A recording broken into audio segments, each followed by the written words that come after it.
ည်ညီနေတာမှာကွာတရားရဲ့ပုံမှန်ပြတ်ွက်တွေတည်ညီနေတယ်မြစ်တဲ့တရားတရား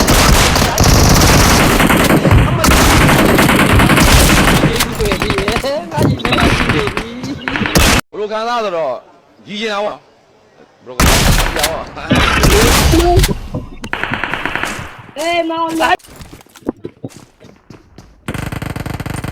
ငါဒီဘက်လာလေးကောင်စောက်ယူကြီးဖြစ်သွားအောင်ပေါ့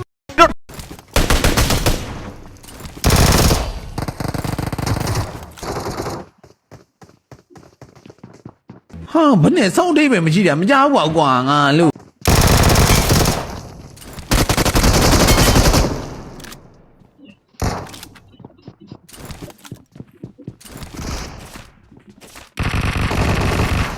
မေးလို့ကောင်မနှစ်ကောင်ပေးတယ်အကောင်သေးရင်နှစ်ကောင်ပေးတယ်ဟုတ်ကဲ့ခင်ဗျာဟုတ်ကော